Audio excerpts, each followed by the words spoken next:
श्रीराम जय जय राम। गुरु म्हणजे सर्व भावांच्या पलीकडे, सर्व आसक्तींच्या पलीकडे असलेले शुद्ध ब्रह्म असते। गुरु हा शिष्याची परीक्षा बघतो असे आपण म्हणतो, म्हणजे तरी काय करतो तर तो शिष्याच्या मनीचा भावच बघत असतो। मग ती शबरीने दिलेली उष्टी बोरे असो किंवा विदुरपत्नीने भावविभोर अवस्थेत भगवान श्रीकृष्णांना भरवलेली केळ्याची साल असो, ह्या दोन्ही अवस्थेत शिष्यांची उत्कट भावातीत अवस्था नवे प्रभूंना पाहून प्राप्त झालेली समाधी अवस्थाच दिसून येते। अशी अतिउच्च दर्जाची तळमळ जेव्हा जेव्हा एखाद्या शिष्याला प्राप्त होते तेव्हा गुरु त्या शिष्याच्या मस्तकी हात ठेवून त्याचा नक्कीच उद्धार करतो। जेव्हा गुरुही अजब असतो आणि शिष्यही अजब असतो तेव्हा त्यांच्या गुरुशिष्य नात्याला एक पराकोटीची पवित्रता प्राप्त होताना दिसते। असाच एक प्रसंग कौत्स नावाच्या शिष्य आणि त्याच्या वरतंतू नावाच्या गुरूंच्या बाबतीतला आहे। हा कौत्स पैठणच्या गरीब ब्राह्मणाचा मुलगा, पण त्याने आपल्या गुरूंची अतिशय मनापासून सेवा केली आणि त्याची तळमळ बघूनही वरतंतू ऋषींनी देखील काहीही हातचे राखले नाही। गुरुमुखातून प्रकटलेल्या अमृतवाणीचा शब्दनशब्द कौत्साने वेचला आणि कौत्स 14ही विद्यात पारंगत झाला।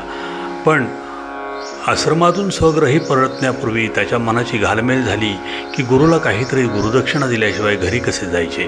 कौत्स म्हणाला, आचार्य, आपण मला सर्व शास्त्रात पारंगत केलेत, खरं तर हे ऋण कधीही फेडता येणार नाही, तरी देखील आपल्याला गुरुदक्षिणा द्यायची माझी इच्छा आहे। मी आपल्याला काय देऊ हे सांगितले तर उतराई होईन। कौत्साच्या घरची अत्यंत गरिबीची परिस्थिती लक्षात घेऊन वरतंतू त्याला म्हणाले, कौत्सा, तू विद्वान झालास, मी जे जे शिकवलं ते तू पूर्णपणे आत्मसात केलंस, याचा मला अतिशय आनंद झाला आहे। हा आनंदच माझी गुरुदक्षिणा आहे। मला तुझ्याकडून दुसरी कसलीच गुरुदक्षिणा नको आहे, सुखी भव। वरतंतूंनी कौत्साला खूप समजावून पाहिलं, कौत्सा, तू विद्वान झालास, मी जे जे शिकवलं ते तू पूर्णपणे आत्मसात केलंस, याचा मला अतिशय आनंद झाला आहे। हा आनंदच माझी गुरुदक्षिणा आहे। मला तुझ्याकडून दुसरी कसलीच गुरुदक्षिणा नको आहे, सुखी भव। वरतंतूंनी कौत्साला खूप समजावून पाहिलं, पण तो मुळीच ऐकेना। त्याचे आपले एकच पालुपद, तुम्ही मला गुरुदक्षिणा सांगा।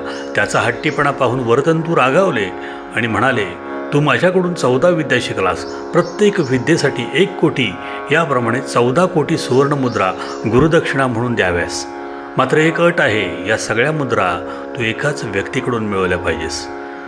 गुरुजींनी एवढी मोठी गुरुदक्षिणा मागितली म्हणून कौत्स मुळीच हताश झाला नाही।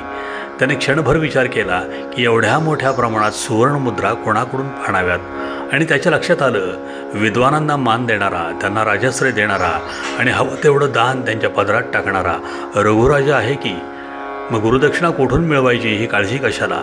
कौत्स रघुराजाकडे गेला आणि राजाला म्हणाला, हे राजन, आपल्या दातृत्वाचा कीर्तिसुगंध सर्वदूर पसरलेला आहे, म्हणून मी वरतंतू ऋषींचा शिष्य कौत्स आपल्याकडे याचक म्हणून आलो आहे। मला आपण 14 कोटी सुवर्णमुद्रा दान द्याव्यात अशी माझी विनंती आहे। या सुवर्णमुद्रा मी स्वतःसाठी मागत नाही, तर माझ्या गुरुजींनी मागितलेली गुरुदक्षिणा देण्यासाठी हव्या आहेत।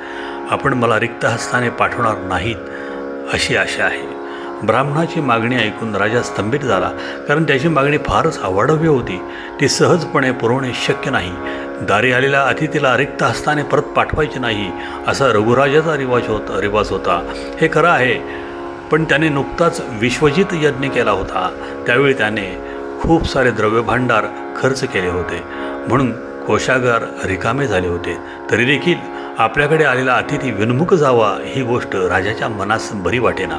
तो कौत्सास म्हणाला, आपल्यासारख्या सकल शास्त्र पारंगत विद्वानांची मागणी ऐकून मी धन्य झालो। आपण लांबून आला आहात, थोडे दिवस आपल्या सेवेची आम्हाला संधी द्यावी ही विनंती आहे। रघुराजाची इंद्राकडे बरीच बाकी थकलेली होती, ती वसूल करावी आणि कौत्साला ती रक्कम दान द्यावी असा विचार करून राजाने लढाईची जणू तयारी केली। इंद्रास दूताकरवी ही बातमी कळताच त्याने विचार केला, एवढ्या तेवढ्यासाठी लढाई करून दोन्ही पक्षांमधील जीवहानीची काय गरज। त्याने आपल्या भांडार प्रमुख कुबेराला आज्ञा दिली, रघुराजाच्या अयोध्ये नगरीबाहेर आपट्याच्या वृक्षाचे जंगल आहे, उद्याच्या सूर्योदयापूर्वी त्यावर सुवर्णमुद्रांचा वर्षाव कर. अशा रीतीने राजाचे काम झाले. राजाने त्या सगळ्या सुवर्णमुद्रा कौसाला दान म्हणून दिल्या. कौसाने काटेकोरपणे मोजून त्यामधल्या फक्त 14 कोटी सुवर्णमुद्रा स्वीकारल्या. जास्तीची एक देखील सुवर्णमुद्रा स्वीकारायला तो तयार होईना. एकदा दिलेले दान परत आपल्या कोशागारात ठेवणे रघुराजाला पसंत पडेना. त्याने राहिलेल्या सगळ्या मोहरांचे ढीग झाडाखाली घालून ठेवले आणि पौरजणांना त्या सुवर्णमुद्रा लुटून नेण्यास सांगितले. लोकांनी राजाच्या सीमेबाहेरच्या वनातील आपट्यांच्या झाडाखाली ढेगाने ठेवलेल्या मोहरा लुटल्या. कित्येकांना तो धनभार पेलवेना. आणताना ठिकठिकाणी कितीतरी सुवर्णमुद्रा सांडल्या. तो दिवस दसऱ्याचा होता. त्या दिवसापासून सोनं म्हणून आपट्याची पाने देण्याचा आणि ते आणण्यासाठी सीमोल्लंघन करण्याची प्रथा सुरू झाली. ती आजपर्यंत चालू आहे. रघुराजासारखा दानशूर, विद्वानांचा आश्रयदाता, कीर्तिवंत, गुणवंत राजाच्या घराण्यातच श्रीरामांसारखे ईश्वर जन्माला आले. धन्य ते इक्ष्वाकू कुल, धन्य तो तेजस्वी तपस्वी कौस.